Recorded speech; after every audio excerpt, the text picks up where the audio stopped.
what I thought I'd do is I kind of was trying to think what we could do for today's card, and I'd seen some that Sam from Mixed Up Craft had done, and I quite like those. I also saw another card which was like I can't remember what it's called. What's it called? A trifold shutter card, something like that. And I've seen it before, but I quite like that. So I was sort of heading between an amalgamation between the two, but what I end up transpiring with is nothing like either of them. So, you know, it is what it is. So we've gone with this one. So this card I'm going to show you, the papers are from Antonio Makes. It's from one of his VIP kits, and I don't think they're currently available. That particular kit is available on his website, but go and have a look because he has other similar things on there, and he has other beautiful papers on there. Don't forget to use my code Louise10, which will get you 10% off. And then the dies I've used on here. So this is the card. It's very big. I'm calling it a double display trellis fold card because it's got a kind of a trellisy kind of look on the front here. But that is the card we are doing. These dies, you will all know them by now. They're from In Love Art Shop, but I love them, as you can tell, and I'm using them a lot because they're so useful. So make sure you use Iced Images, all in one word, which is your code, will get you 20% off. These dragonflies, also from In Love Art Shop, and they come with the bodies separate to the wings, and you get 3 different sizes. So there's that one, this one, and then this one here. So you get 3 different sizes of dragonfly. I like the fact they've done the bodies separate because it means you can, you know, do different bodies on top of your dragonflies. Just make sure you get the right body for the right dragonfly. Otherwise you could end up with an oversized body, which probably wouldn't help Mr. Dragonfly if he's trying to fly through the meadow. So yeah, but these papers are beautiful. These, as I said, these are Antonio Makes papers. This was a VIP kit from last year, beginning of last year, I think. Yeah, it was just after he did the monochrome pack, but as I said, he does have other beautiful papers. So if you like these, go and look at Antonio Makes. He also does a VIP package for the year. Does it for, I think he does it for 3 months, 6 months, and 12 months, I think. And you get an exclusive pack, and you get loads of other benefits. And if you use my code Louise10, you'll get 10% off whatever, you know, package you decide to go for. Yeah, plus 10% off on the website, and yeah, so go and check it out. So yeah, that's that. And then this black glitter card was that DRK Crafts adhesive one that I got black and white in the same pack, so that's what I use for that. So that is the card we're going to be making. As you can see, it stands up nicely, it folds down flat, will fit in an envelope for 5x7. If you don't go too chunky, then it's not too bad. This is a little bit chunky because this card is a little bit chunky. My layers are quite chunky. This card here, which is like a sparkle print, is the card that I bought in the craft show on Saturday. But you can also get it. I'm pretty sure Paper Mill Direct does one virtually the same, if not very similar. So yeah, and then again, as well, this silver holographic, this was also one of those craft show cards that I got. So yeah, so that is the card we are doing today. So you're going to need, for this, you're going to need one piece of base card that is 7 by 10 inches. So if you wanted to, you could use a 5x7 card blank, if that makes it easier. Because all we're going to do on this one is we are just going to score it at 5 inches down the middle for now. We're going to do some more in a minute, but just for now, this is also from the craft show. This is that pink hammered card. So I'm just going to fold that down the middle, so it's just like a normal kind of card blank. Then you need to take 2 pieces that are 5.5 by 7. And on the 5.5 inch edge, you're just going to score 1/2 inch, and you do that on both of them. So there we go, that's those. Right, so, and then these, you're just going to fold along that tab, and I want the hammered side to be the side you see, even though we're going to be covering it up. So my tab's going to go like I'm doing a valley fold, basically.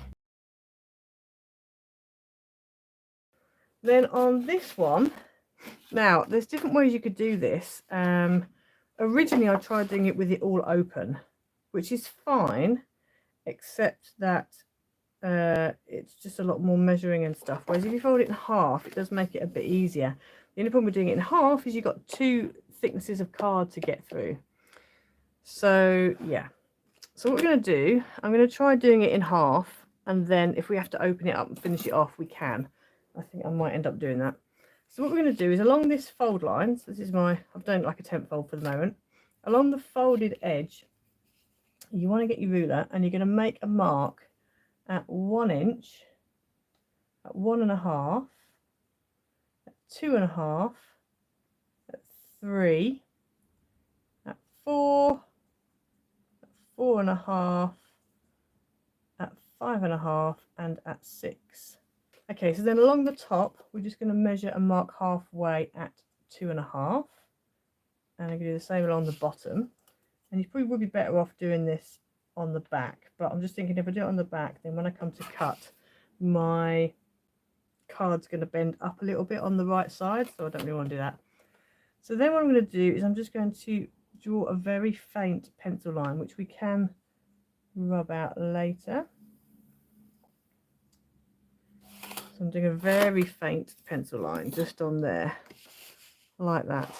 So now I am going to use my trimmer. I don't usually use my trimmer. I normally use my Stanley knife. However, I think it's going to cut better on here. Could be wrong. I think it's going to cut better. So what we want to do is we're going to cut down from every single mark. We're going to cut down until we hit that line. So if you want to do it with a craft knife or whatever, then you're just going to need to make all those marks again on that pencil line so you can marry them up. But I'm going to use my trimmer and hope for the best. So I'm going to take my blade and I'm literally going to go down until we hit that line, like that. And just make sure I've definitely gone through both layers. Yep. And then I'm going to move it along, go down till we hit that line and back up again. And we're going to keep going all the way along. I am going to need to check the bottom layer at the end of this because, as I said, I did this yesterday and thought great, and then when I went to check it I was like, oh, it actually hasn't cut the back.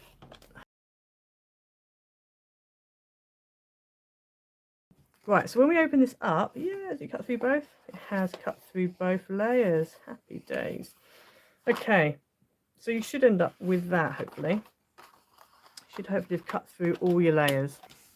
Right, so then what we're going to do is put our card back in, open it up, put it back in, and then at 2.5, you just want to kind of come down, and you're only going to score where your 1/2 inch is. So you kind of have to, this is why if you've done your line, you can kind of go in at the edge of that, find the ridge, and just press down and score. So this is why it's good if you make sure you do a line so you know where it is, then you can be guided by that and just find the ridge that's close enough, and you can pretty much guarantee that's going to be your 2.5. I'm going to turn it round and do the same on this side. You could do it at 7.5, but it's just easier to turn it round. So we're going to score at the end here, and you're only scoring the 1/2 inch ones. See, normally, you know me, I'd do a whole big line from top to bottom. Because the majority of it I don't want scoring, that's why I'm being a bit more particular. So you should end up with that. Okay, so then what we're going to do is we're just going to very gently poke your 1/2 inch ones backwards.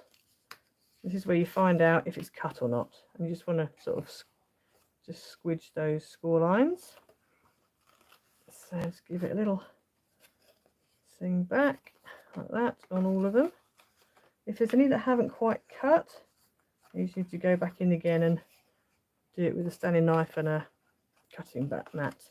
But this time it's decided to behave for me, so that's good.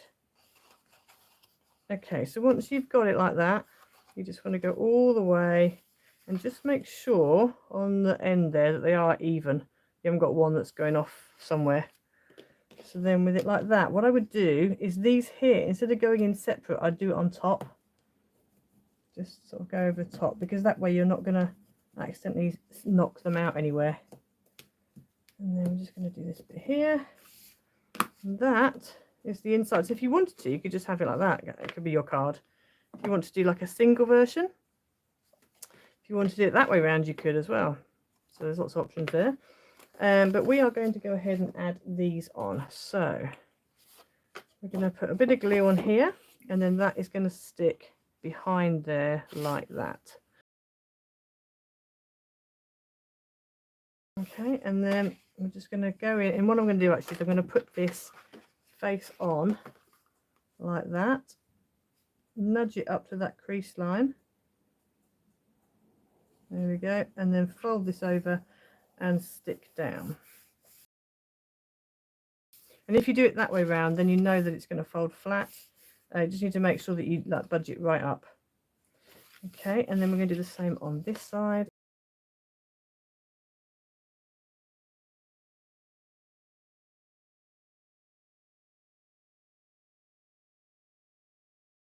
So then we just need to decorate, which is the easy bit. So for this we need 2 pieces of mat that are 4 3/4 by 6 3/4, 2 pieces of pattern at 4 1/2 by 6 1/2. So they're going to go there and there. So I'm going to go ahead and stick those down.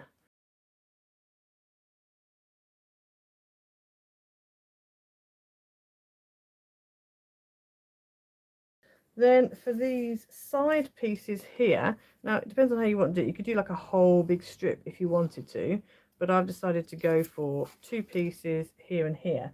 So the mats are 2 1/4 by 6 3/4, and the pattern is 2 by 6 1/2, and they're just going to go on there like that.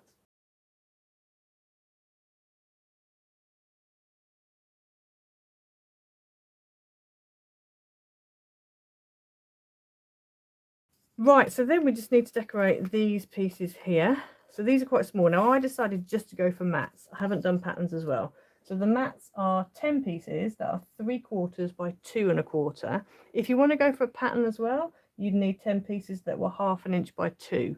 But obviously, yeah, it's up to you. But I've just got some plain white, and I've just embossed it because I didn't want to have just plain white on it. I thought that might be a bit boring. So I'm going to go ahead and stick these down.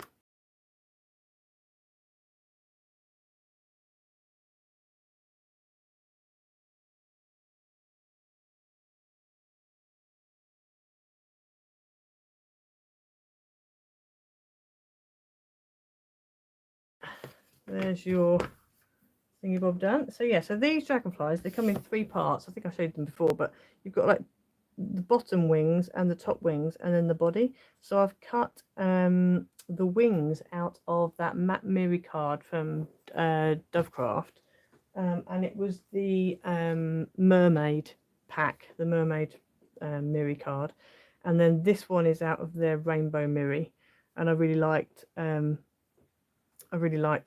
mix of the two, and I thought if we just have like a few, I've got like 4 I think, so I was thinking I might have like a few flying around. I've got my Happy Mother's Day, which I think I'm going to put up here, maybe up here, I think up there, and then we could just have like, I don't know, a few flying around.